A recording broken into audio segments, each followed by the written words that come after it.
Originally, I had intended to make a video about off lane, but considering the circumstances that I got put into support for this match, I mean, I might as well make something about support since I'm not terrible, and people tend to complain about their supports, and supports don't really understand, well, in lower ranks, understand how laning works, wave management, when and why they should do things.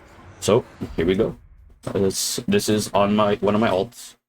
My name's Hires. Some know me as K-pop shouldn't be. In plat lobbies, plat whatever, plat diamond, whatever, that things like that, you know. I've only ever peaked at plat 2, almost at plat 1, but that's kind of when I stopped playing ranked, and I don't really play past plat anymore because I don't feel like it's worth the stress, or I just get frustrated. But anyways, here we go.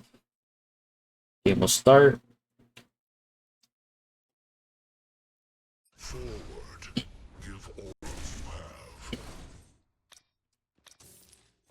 So people have this misconception that supports need to stay with the carry at all times, which is not true. And there are situations in which it's better to just ditch your lane and play to your win conditions. You are not just the carry support, you're the entire team support. If you have opportunities to roam and gank, you should take them. Because you can gank enough to influence both mid and dual lane on your own.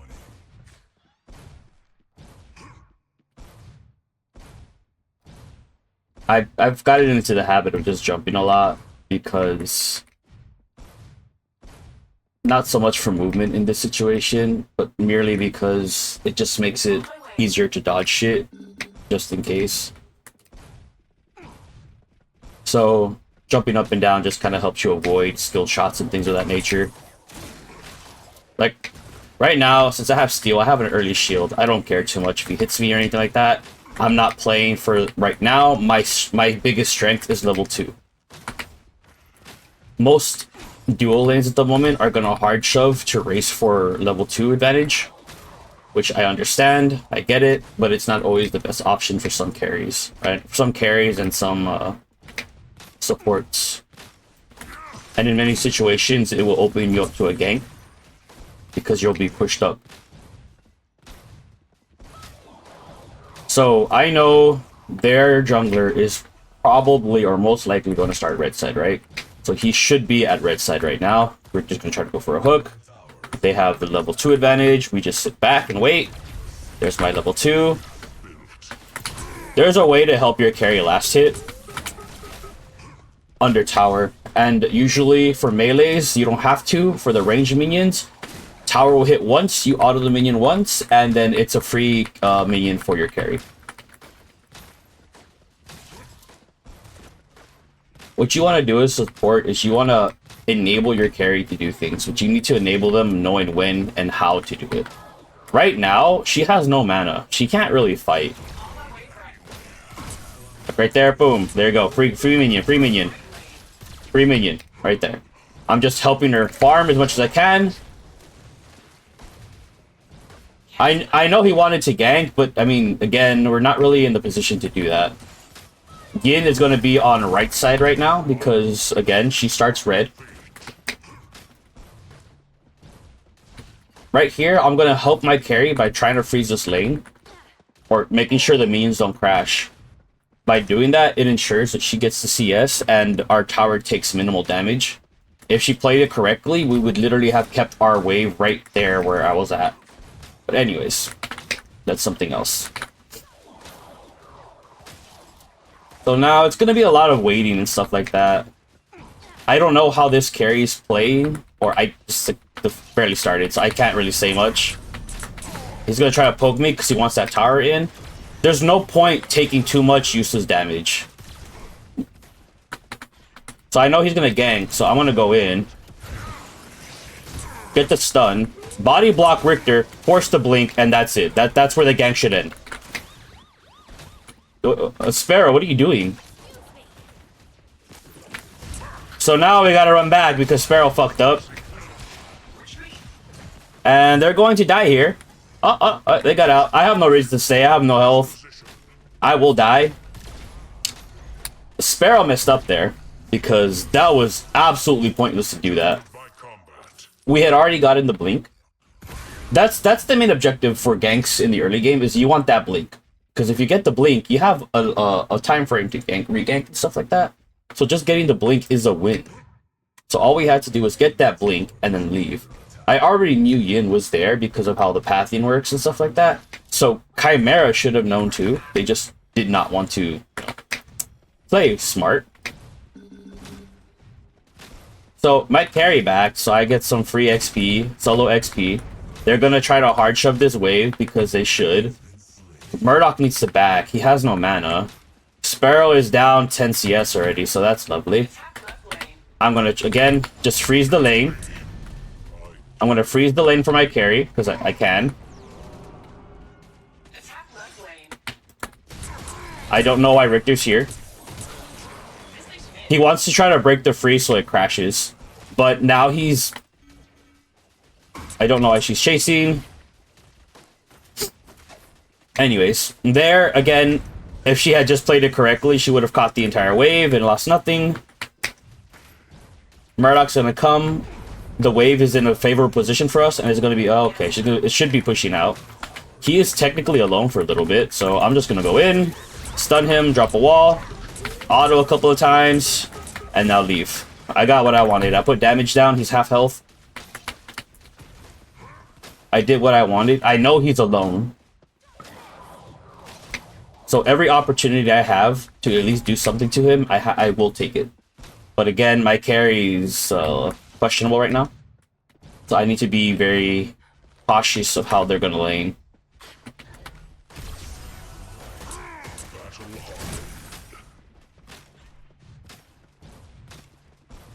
Murdoch is Murdoch. He's just going to keep poking me. I just have to play it safe. Right now, again, it's a lot of waiting in dual lane, depending on how you're... on what support you're playing. Right there. See, I got in front to mitigate as much damage as possible for my carry, because I think our carry is terrible.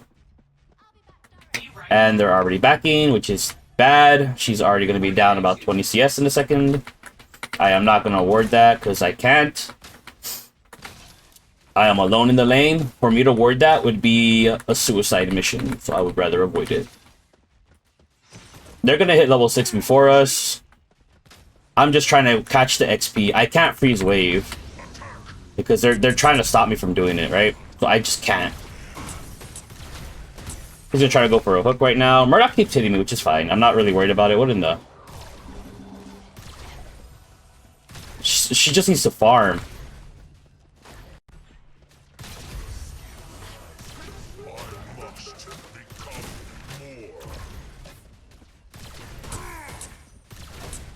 So, I guess it's a good thing that I got put into support in this situation, because this is one of those things where you're starting to see that your carry is kind of a lost cause. And it might be different for everyone else, but I will ditch my carry in a heartbeat if they're playing terribly. And right now, she is kind of useless to me. She is not farming. She's not really doing anything. She doesn't poke. She's trying to clear wave. Like, they have no mana, right? They have no mana, but Murdoch is was a threat in this situation. There's my all-in. I know this dude doesn't have blink. My carry, fuck that. But my jungler cleaned up the kill for me. In that situation, the carry needs to prioritize the quickest kill, which at that point was Steel, because he was the lowest health target, and I mean, Murdoch had run out. If she had just kept running at Steel, she would have died.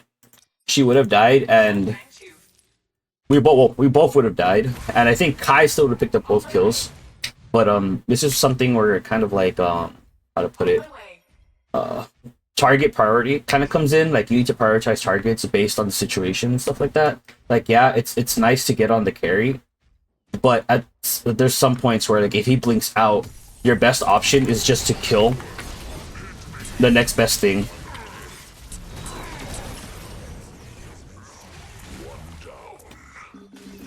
Yin jumped in for some reason, I don't know why, and now she's gonna die.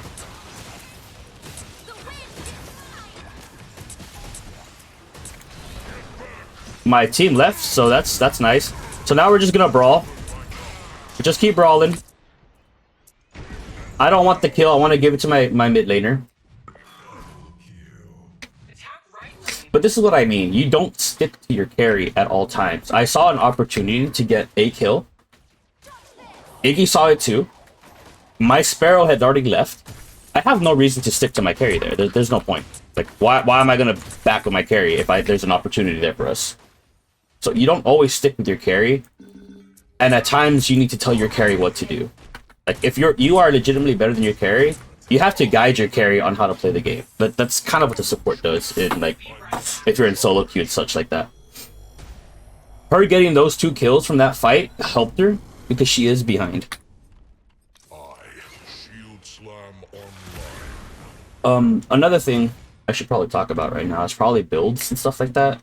In solo queue, especially in lower ranks, it really doesn't matter if you're building to support your carry, because at the end of the day, solo queue does not work the same way as comp does. So building to enable your carry with passives and stuff like that isn't always the best option, because you may have to do more than them. So just going either full tank or full damage is your best option, unless you're, like, you know, duoed. So right here, I'm just trying to make sure she doesn't get pulled.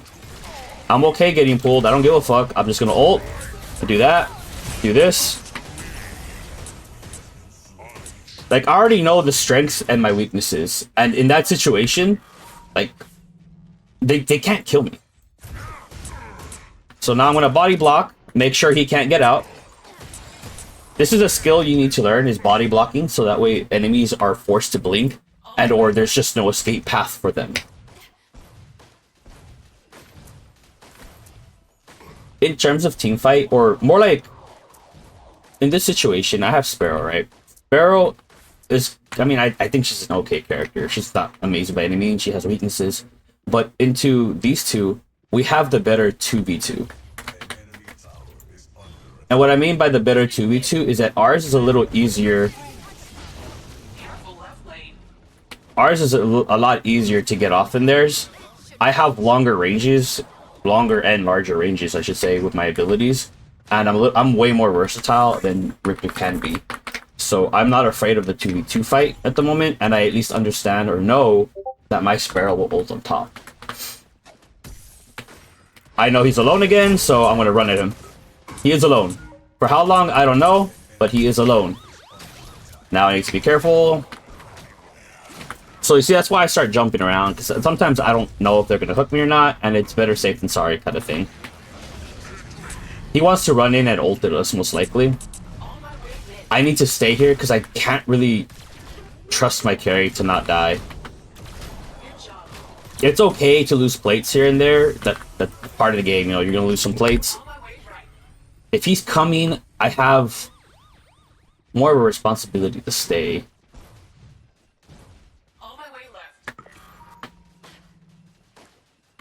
So I kind of want to give my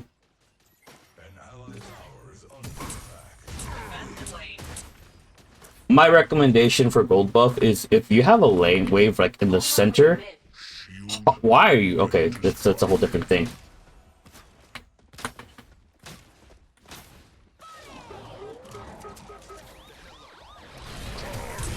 Oh, there's my inch. Again, I'm trying to body block, but in that situation, there's no point. Just body blocking damage as much as possible. I don't get out, but my team picks up the kills, and that's fine. So, there's another thing about playing support, is you can't be afraid to die. KDA is cool and all, but it doesn't matter unless something came of it. If that makes sense. Like, if you're doing damage, that's cool. But if that damage didn't translate into anything like an objective, plates, or any major differences on the map, I mean, it didn't really do anything. It's like if you're trying to poke a late game Narbash in the game or something like that, like what exactly did it do? You're poking them, sure, you're getting damage out, but what did that damage realistically do? If he's just gonna heal it back up. So, like, the numbers itself don't tell the whole story. And that goes for KDA as well. Like, I'm 2-2-7 right now. Richter is 0-4-2, right? But in a different world, this 0-4-2 could have meant that his carry is up and I'm the one that's, like, in his position. Right? It could mean a whole different thing. Depending on how his carry played the game. You see, again, right now, I'm making it so my carry can catch the wave. It doesn't crash. And if the carry actually plays the game correctly, it would stay here. And by freezing waves, it allows us to keep pressure up in two different ways. One, because we're winning the lane. I know we're winning the lane. So them walking up is a risk to them. And then the other way it applies pressure is that by keeping the wave here, it means our jungler has more gank paths, and there's less chance of them escaping.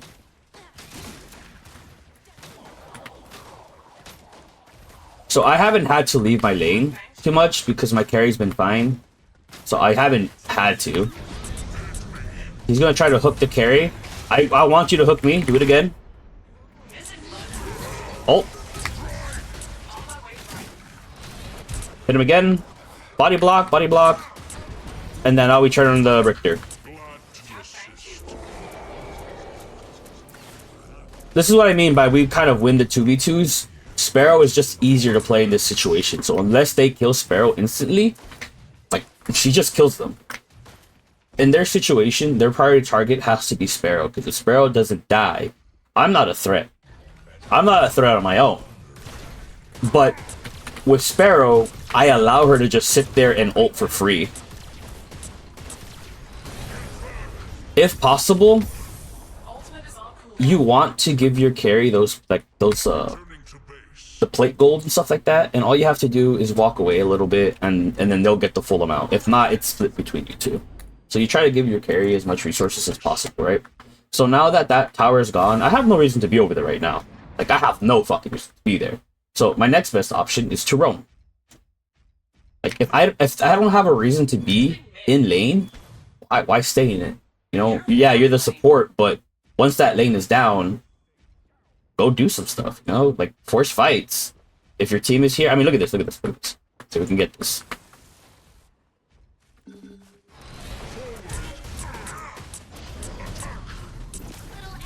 I'm here. I know we're here.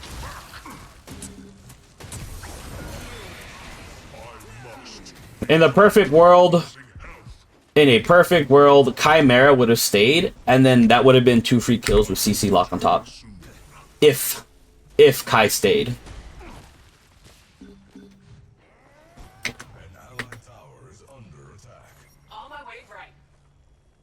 We can kill them. There you go. She stays in place. This is what I mean by if Kai had stayed, we would just kill them. I need to leave. She's gonna ult me. I might die here. Oh, she changed the targets. Careful, right lane. Kai should win that. I don't know how he's losing. Careful, right lane. I must recharge. Them taking that tower is irrelevant to me. It's a single tower. Doing that, I was able to apply pressure on the opposite side of the map, and I helped them get something, you know? You want to just keep... As a support, you do want to try to keep pressure going as much as possible. On my way.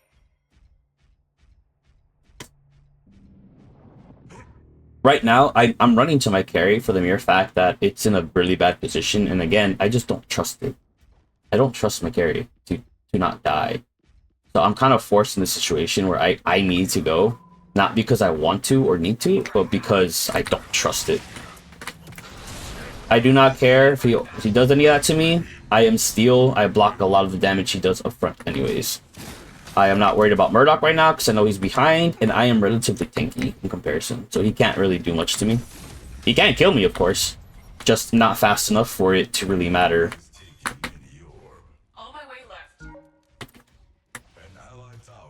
Right now, I mean, my job isn't really to babysit Sparrow at the moment. It's to make sure the other lanes win. Like, I have no reason to stay there with her. She's in a relatively safe spot. She's in a relatively safe spot, and I can impact other lanes much more and more efficiently if I just leave her alone to her own devices. Like, is that a kill?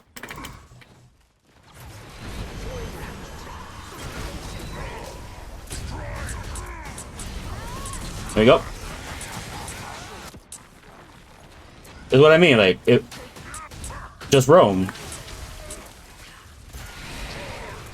I tried to get in front of there. I can dive this, and I will. Oh, okay, my team didn't want to. In higher elos, that would have been a free dive. Like, your team will fucking dive that shit.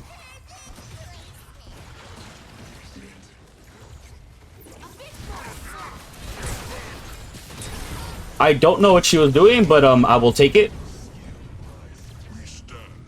So if I had stayed in that right lane, what would have happened is my team probably would have died in that situation. So what I'm saying, like, this is what I'm saying. You don't stick with your carry at all times. That is a horrible misconception. That is completely false. Like, you don't stay with your carry at all times. You are not just your carry support. You are your team support. And how do you win games? When all your fucking team is doing good. Like, the way I'm going with my build right now is, generally speaking, there's three carries on the enemy team, right? So I prioritize armor in the beginning, mostly because, well, they're gonna hurt with 3 carries. So I prioritize armor, and now I'm gonna go for I think it's called Tainted Charm. I don't really remember names of the items because I don't really have to. I just build them. But I'm gonna build Tainted Charm because they are going to have a lot, and they do have a lot of healing in general. That, I mean, we have to deal with. I missed my shield bash, and we could have just killed her. Okay, she's walking up. That's a blink. So, I mean, I know we're insanely ahead. Right? So, I mean, I'm not really worried, but there's no point fighting under tower, because the tower will kill us. They have Yin and Richter. Richter can just ult us under tower and kill us. So it's better for us to just leave. My carry refuses to leave, so I kind of need to sit here for a little bit. I see a free kill, so I take... Oh, there. Oh, he's smart. This is where we leave. We can technically win this fight. We can win this fight. It's just, again, I don't trust my carry. So to be on the safer side, we just leave. Just leave. There's one thing in this game that I think should be talked about a lot more, and it's about when and why you fight. Right? Like, there's things, power spikes in the game that you want to play around. Like, Grux has a really strong early to mid game, but he falls off relatively into the late game. He falls off into the mid game. I mean, late game, sorry.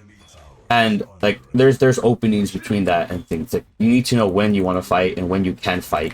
Like, you don't want to fight Grux. I'm trying to salvage his fight, which we can, because, again, I am ahead. This is where my armor's coming in. Because they do have a shit ton of carries. If I didn't have the armor I had right now, I would have died. I would have died, and then they would have just turned onto my Sparrow. He's gonna try to ult something. I need to back up.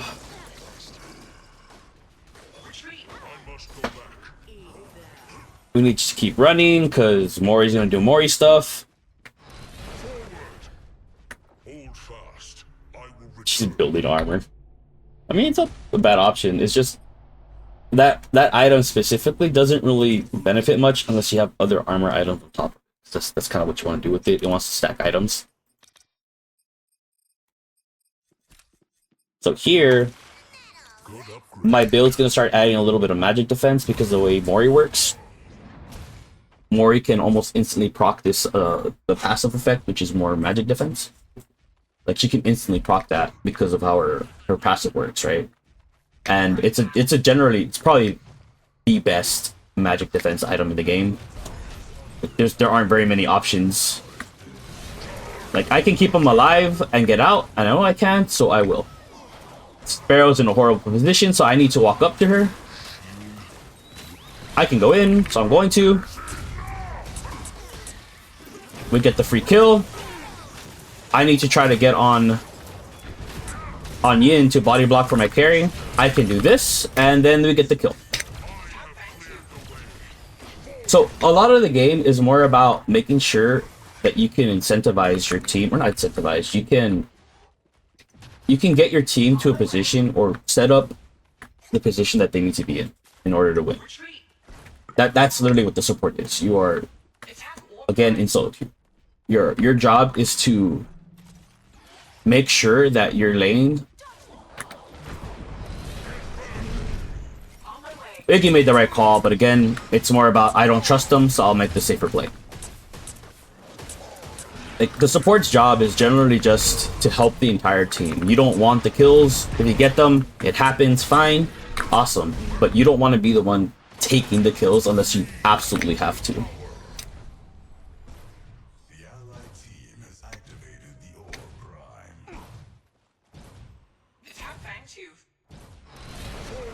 I made another video a couple of months back, I think, about support.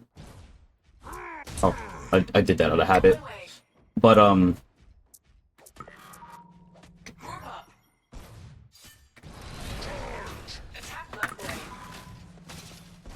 I think this one may be a little bit better in terms of how I'm explaining things, or maybe, like, you don't want to do that. You would normally want to make sure you have picks, because Fangtooth can kill you. It can kill you.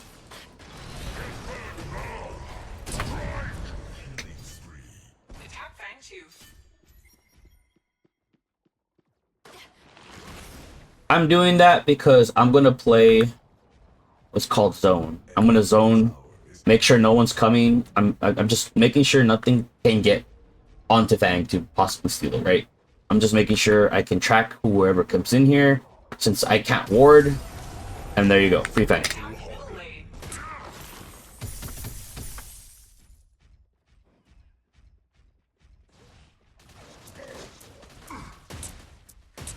Like, this game is just up there, you know, like, we are so far ahead. You can still throw, though, because going in 1v5, 1v4 is a way to throw. But he is ahead. I don't need to touch that.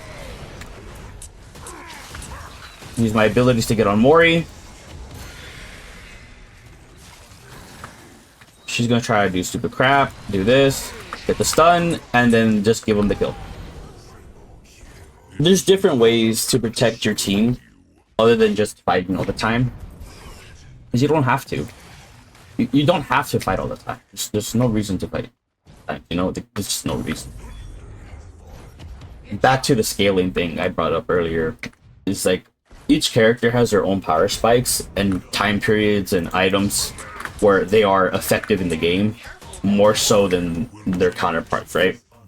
Sparrow in general is one of those characters that's just, like, once she hits level 6, she's effective throughout the game, because all she realistically has to do is land her ult, and she can change fights extremely easily. She can just change fights, right? That's just how she works. But there's other characters like Grim. Grim is one of those characters that struggles in the early game because of how he works, but once he hits mid to late game, his damage is probably the highest in the game in that regard, because he will shred you. He will shred you, right? But he can't do that in the early portions of the game, so him fighting early isn't something he wants to do. He wants to get items, and he wants to scale. Stand behind me.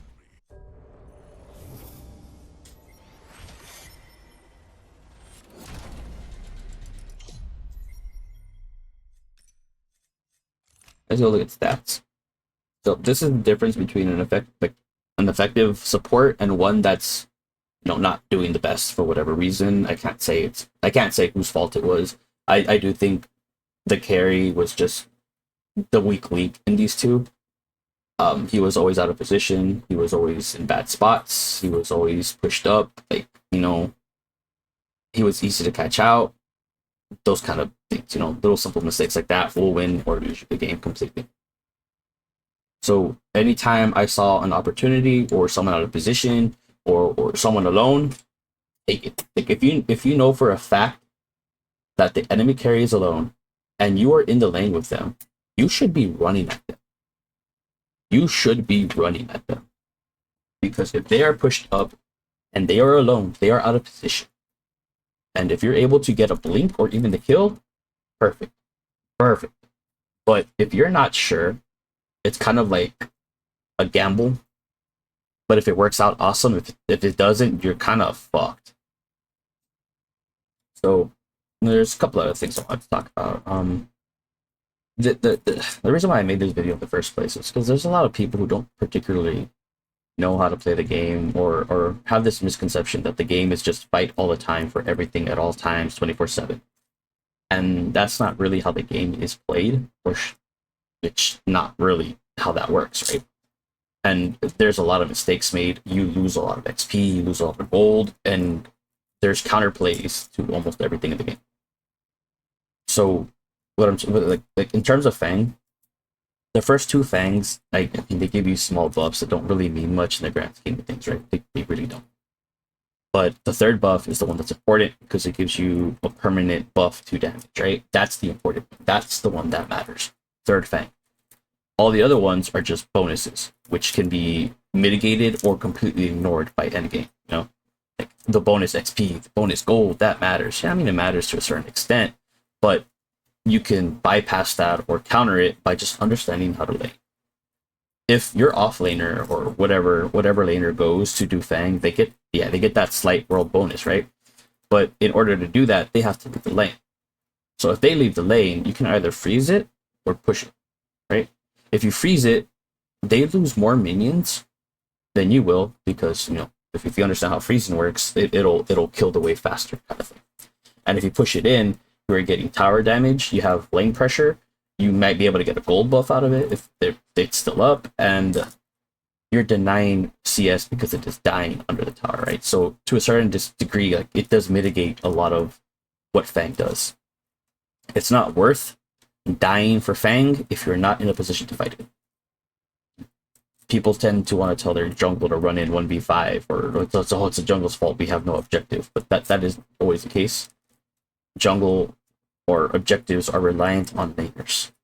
If the laners are always dead or always in bad spots, there is no way the jungler can effectively or realistically get an objective.